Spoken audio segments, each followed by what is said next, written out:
Well, Rock Church, how we all doing? Y'all good? Man, it's good. So I'm so glad that every one of you guys are with us today here in Conway. And I'm also excited about everybody who's joining us online. Conway people, will you welcome everybody who's online? Just kind of give them a holler. So glad you guys are with us and participating. Had somebody from our online community call today and ask how they could go about giving to the Rock on a regular basis. They don't even live in this state, but they said they want to partner with us on mission. So we're thankful for our online community and thankful for our Conway community, our Ainer community, our coastal community, South Strand, everything that's going on, all right? And I'm also thankful for dads. All right, so do me a favor. If you're a dad in the room, just stand up so that we can recognize you because it's Father's Day weekend. So let's celebrate our dads. So good to see all of our dads. So thankful for you guys and just being here and setting the example for your family. Such an important thing.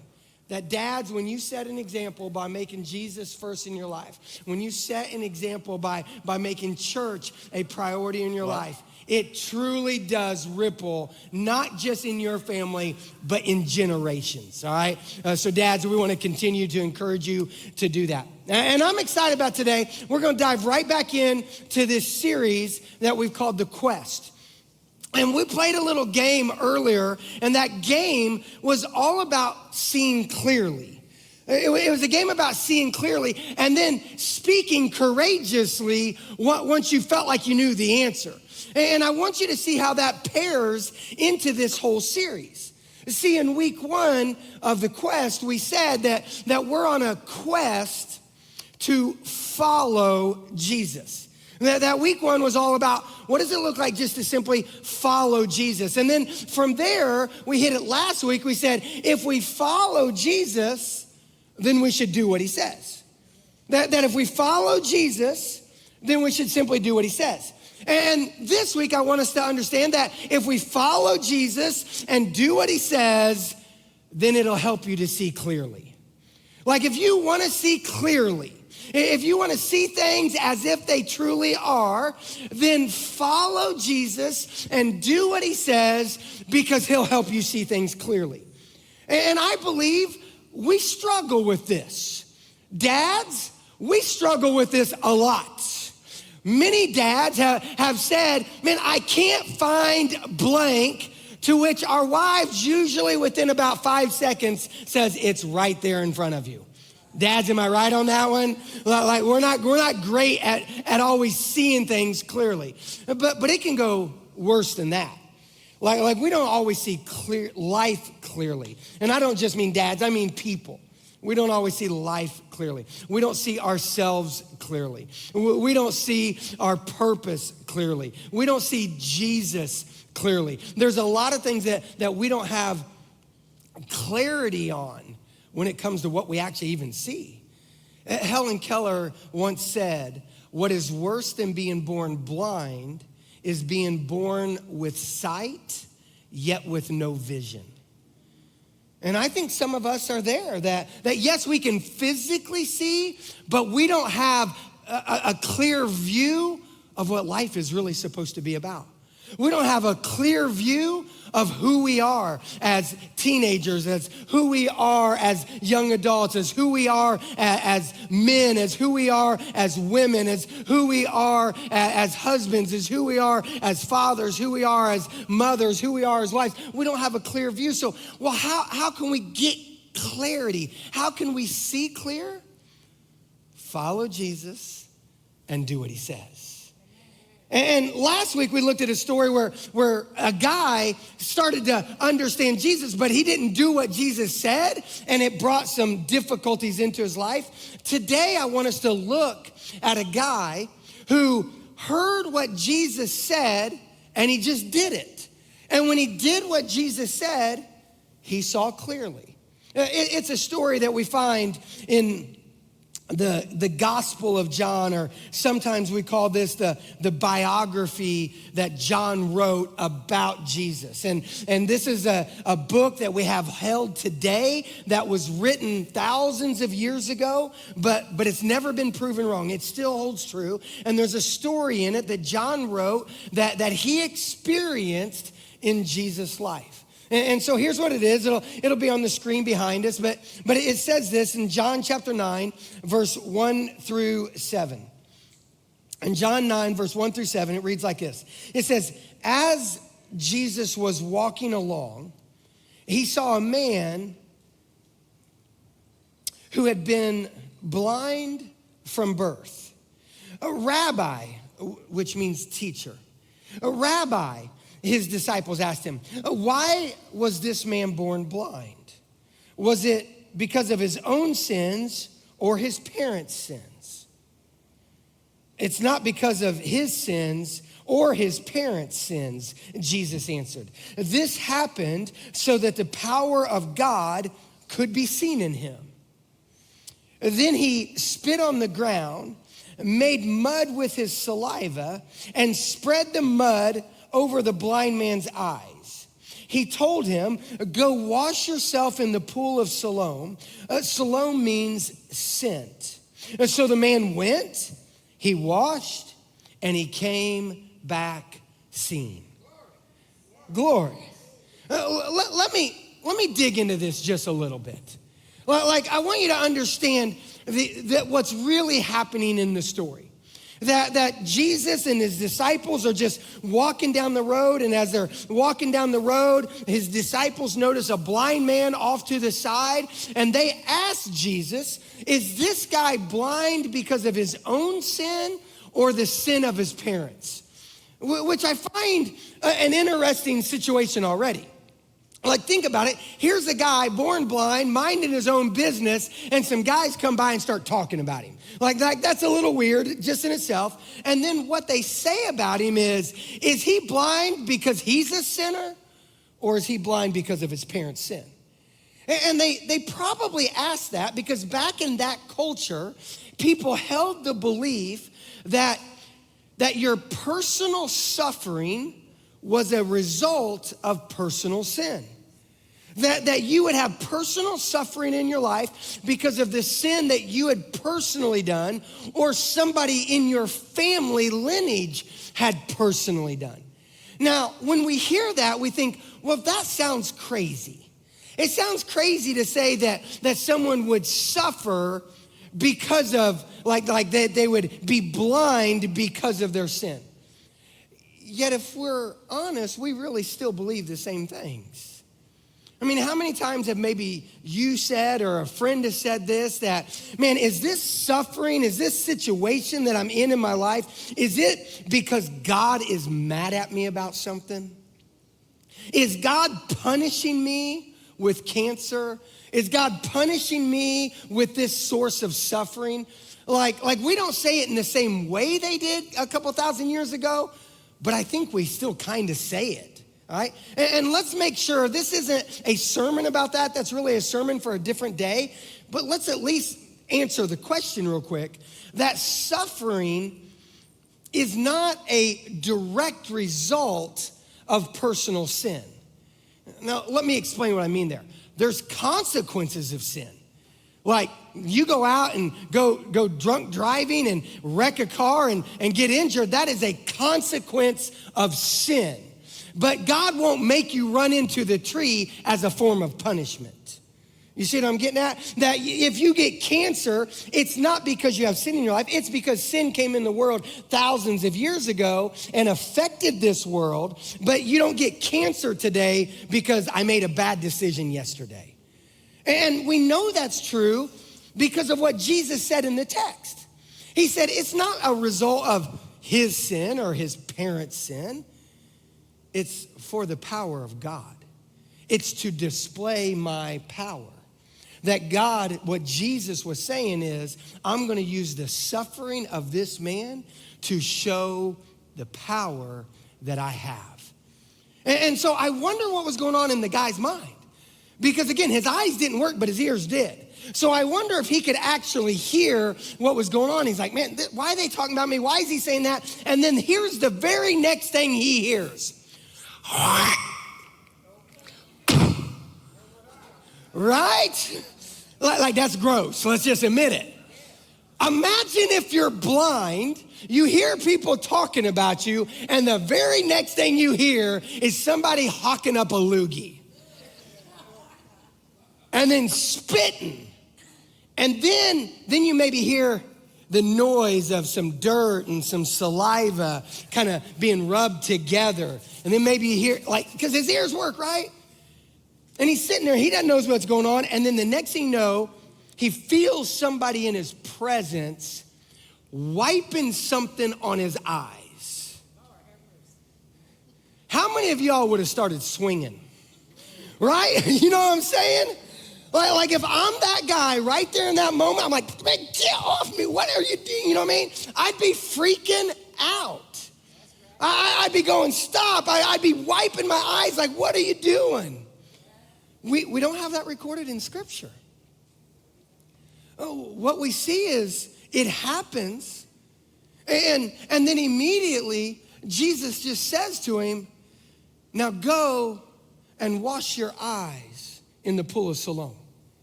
He doesn't say, if you want to see, go wash your eyes in the pool of Siloam.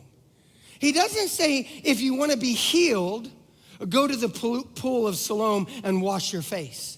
All he says is, now go and wash at the pool of Siloam. And the guy gets up and he goes. He does what Jesus says to do. And when he does what Jesus says to do, he gets his sight. That he shows up there and he gets down in the water and he washes his face. And as he starts to wash his face, he starts to see. That he starts to see clearly. And again, I think that's something that each and every one of us needs to come to an understanding of, because there's things in our life that we just don't see clearly. There's things in our life we don't see clearly. There's things in our identity that we don't see clearly. There's things in who we are that we don't see clearly. Like we get this idea that, well, what life is, it's me, going to class and getting out of class and going to work and getting out of work and going home and watching TikTok and then going to bed and getting up the next morning and going to class. Or it's getting up and going to work. And when I get done with work, I go hang out with the guys. And when I'm done hanging out with the guys, we drink a few beers and then I go home and then I go to bed and I wake up the next morning, I do it again. We don't have clarity of what life is really about. But this guy, all of a sudden, he started seeing clearly. What did he see clearly? What I believe he saw clearly was life and himself. That I imagine in the moment that when he started to wash his eyes, that all of a sudden he started to see the light. Went from darkness to light. That all of a sudden, maybe he started to see color. He started to be able to see trees. He started to be able to see buildings. He started to be able to see people. He's starting to look down and he's starting to see his own fingers, his arms, his chest, his legs. I wonder if he pulled out over top of the pool and all of a sudden, for the first time ever, he saw what he actually looked like. See, when we do what Jesus says, we'll actually see life the way God intended us to see life. When we do what Jesus says, we'll actually see ourselves for who he created us to be. Like that, we don't have to wonder, who am I? We don't have to listen to what other people say. We can see ourselves because of who Jesus says that we are. See, people struggled with this. I want to go back to the story. It's John chapter 9, verse 8 and 9. That now he can see, and some people were asking him some questions, and this is what they said. It says, his neighbors and others who knew him as a blind beggar asked each other, isn't this the man who used to sit and beg? Some said that he was, and others said, no, he just looks like him. But the beggar kept saying, yes, I am the same one. Like, I want you to see what's really going on there. That in this moment, this guy, the beggar, the blind man, he knows exactly who he is. That other people are going, well, maybe he's this guy or maybe he's that guy. But the beggar, the blind man who is now not blind, he goes, oh, I know exactly who I am. It is me. And he knows that because he just did what Jesus told him to do. And I believe this is a massive struggle in our culture right now. That I believe that we are in the midst of an identity crisis, and we've been in the midst of an identity crisis for years now, and it's not getting any easier. I know this is true of young adults and teenagers, that you're getting told from everybody and anybody who you are or who you can be or what you want to be. You're getting told just be whoever you want to be, whatever's on your heart, that's what you can do, and that's who you can be. It doesn't really matter. It's not just with young adults and teenagers. Men, we struggle with it. Ladies, we don't know who we are. Listen, do what Jesus says, and you'll come to understand exactly who he created you to be. Do what Jesus says, and you'll see yourself clearly that you are a creation of God, and he created you on purpose with a purpose. That's what he did. And we can understand who we are when we do what he says and when we also see Jesus clearly. Because the guy didn't just see life in himself clearly. He also then started to see Jesus clearly. That a little bit later in the story, he runs into Jesus and we see their interaction. I want to pull it up on the screen. It's John chapter 9, verse 35. It reads like this. It says, when Jesus heard what had happened, he found the man and asked, do you believe in the Son of Man? And the man answered, well, who is he, sir? I want to believe in him. Like I really want to believe. I really want to know who it is. I want to know. Will you just tell me, because something's happened in my life. Something's happened in my heart. I can see. I simply want to know. And then Jesus replies like this. You have seen him, Jesus said, and he is speaking to you. Yes, Lord, I believe, the man said. That Jesus said, the one who's speaking to you, well, he's the one.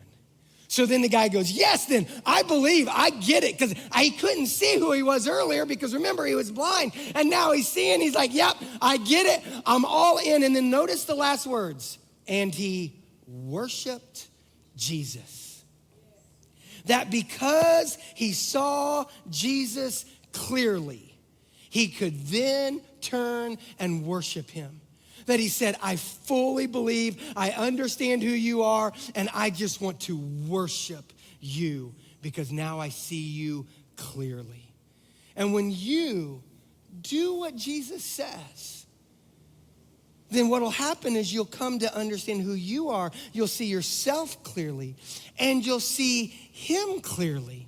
You'll start to understand that what he says isn't a bunch of rules and regulations, but what he says is actually for our benefit and our good, because he knows the best way to live life.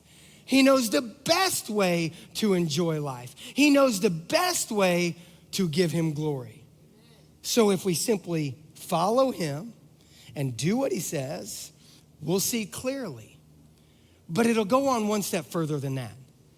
If we see clearly, well, then we can speak courageously. See, think about this guy for a second.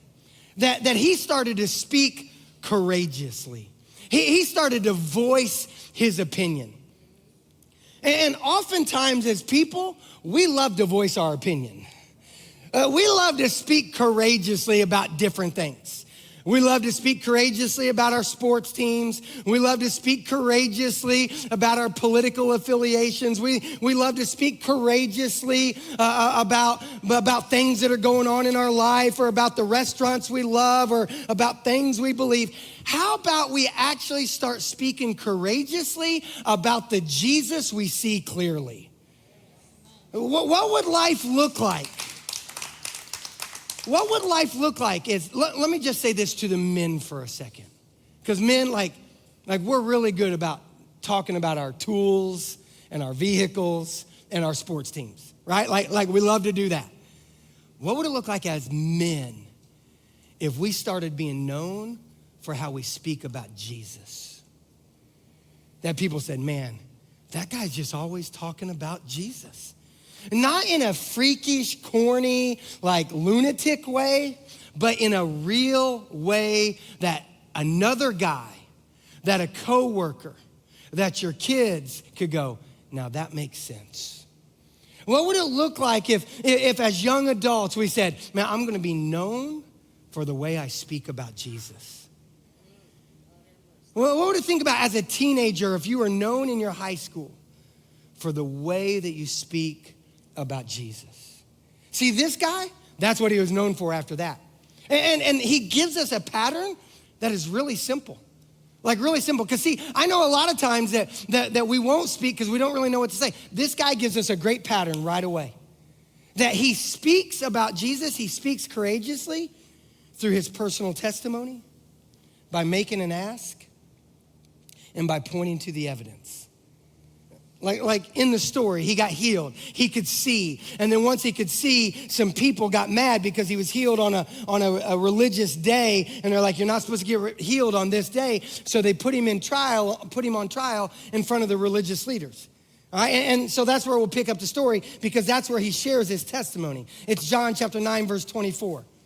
So he's on trial. The people are asking him questions, and he says this. So for the second time, they called in the man who had been blind and told him, God should get the glory for this, because we know that this man, Jesus, is a sinner. The religious leaders are saying this. And then it goes on and says this. I don't know whether he is a sinner, the man replied, but I know this. I was blind and now I see. It was that simple. That he said, I don't know everything about this guy, Jesus, but this is what I do know. I was blind and now I see. So you can say whatever you want to say about Jesus, but what I know is what he did in my life. And I love it because you hear this from this guy's view, like he doesn't know a whole lot about Jesus. He just knows he was blind and now he could see. I know when I first came to faith, I didn't know anything about Jesus. I just knew I was blind, not literally, but blind, but now I could see. I know I had guilt and it was gone. I know that I had a lot of sin in my life and all of a sudden I had been set free. So I didn't know a lot about Jesus, but I could say, I can tell you what he's done in my life. And that was when I first got saved, but now 30 years later, I can say the same thing. Let me tell you about what he's done for my family. Let me tell you what he's done in my career. Let me tell you what he's done in my life. Well, let me tell you what he's done for my kids. Let me tell you about what I see in people's stories at church. Just share personal testimony.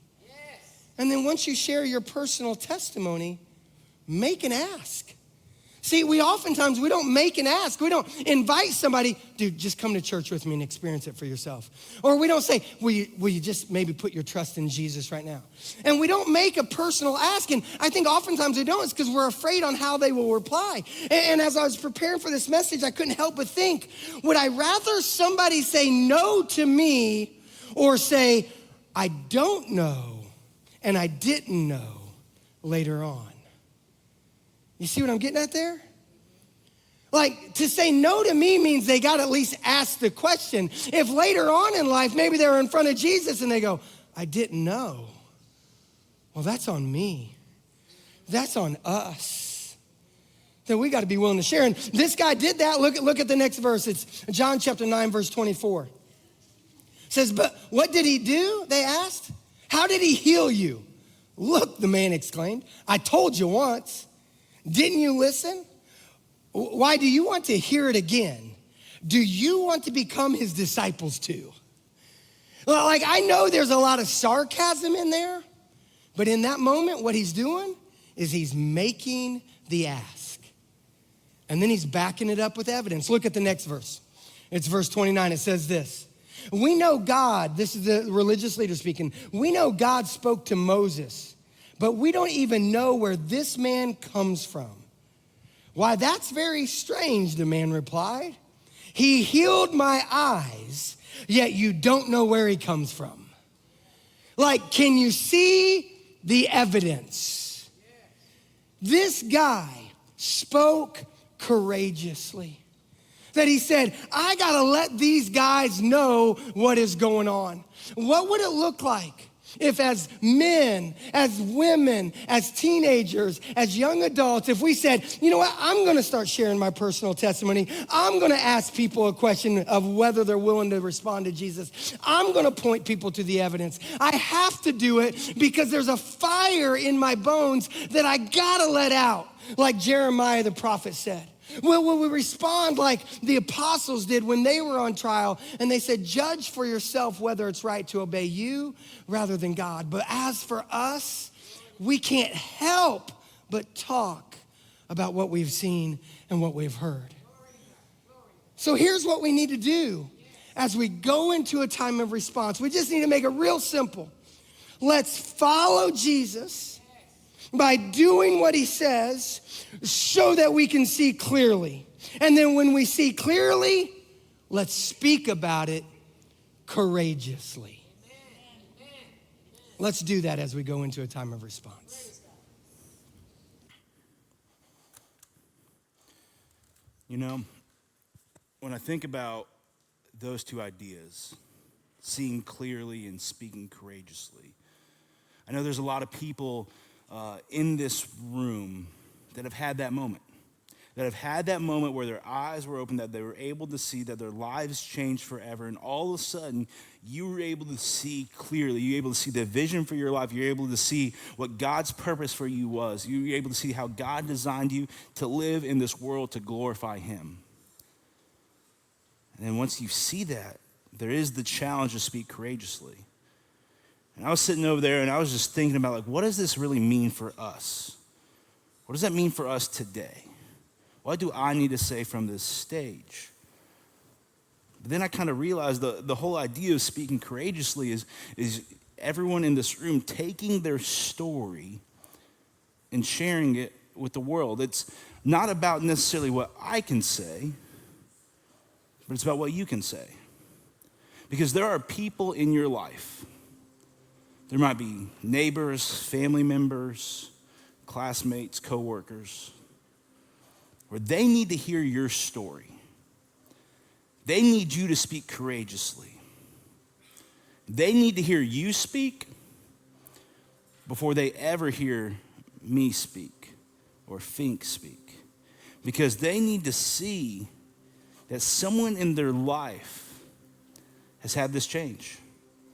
Or something completely turned around, completely unexpected happened in your story, because they know you on a very personal level.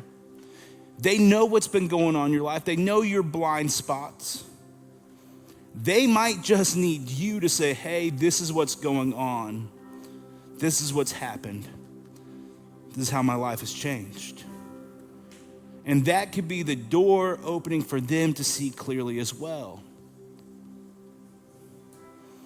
It's a beautiful thing that we all have the opportunity to do. As soon as we leave here, we can go share those stories. But I don't think speak courageously begins and ends out there. I think it begins in here. For us to be courageous in our worship, to lift up the name of the Lord, to raise our hands in worship. I know for some of you, like, raising your hands in worship might be the scariest thing in the world. But it might be the courageous step that you need to take today. And maybe today you're realizing that you've been blind. You've had this vision that wasn't there. You have been kind of walking through life with no plan, no purpose, and you're going, man, what is it for me in this life? Well, I hope you hear today that Jesus wants to work in your life, that Jesus wants to give you sight, that Jesus wants to lift you up, that Jesus wants you to be able to see how he's really created you to live. And you can have that today. Now, I'm not going to hawk a loogie and put it on your eyeballs today, but we do have some steps of response. For you, it might be just saying, Lord, I'm going to give my life to you. I'm going to choose to follow you for the very first time because I see that you actually do have something for my life, that you do love me, that you do care about me. And you have that moment right there in your seat, but there's another step that goes along with that process. And it's the step of baptism. Maybe that baptistry is your pool today where you wash away that old life and you step into a new life. Where you experience Jesus and you say, all right, Jesus, I'm choosing to follow you. I'm choosing to do what you say. I'm choosing to respond to you. And all of a sudden, life begins to be a lot more clear. Maybe you need to take communion over here on the right and remind yourself that Jesus died on the cross for you so that you could have life. Maybe it's just a moment of prayer with our team, whether it's in the corner or the Connect corner. Maybe it's lifting your hand in worship. Maybe it's texting someone that you know right now and saying, hey, I want you to join me next week. There are all sorts of response steps that we can take. And some of them might be pretty scary. But I'm going to challenge you to be courageous so that you can see clearly. Jesus, we love you. We thank you. Jesus, I pray that you help us all to see clearly, to see you, to see what this life is really about. And Lord, I pray that you give us the courage to speak. Lord, there are so many people that are walking around blind in this world that don't know you, don't know your plan, don't know your vision for their life, don't know that you love them. Lord, I pray that we'll go into those spaces, the spaces that we already occupy, and we will share who you are and what you've done in our own lives. Lord, we hand it all over to you today. We trust you today. Lord, help us to see clearly and speak courageously. We love you. Amen.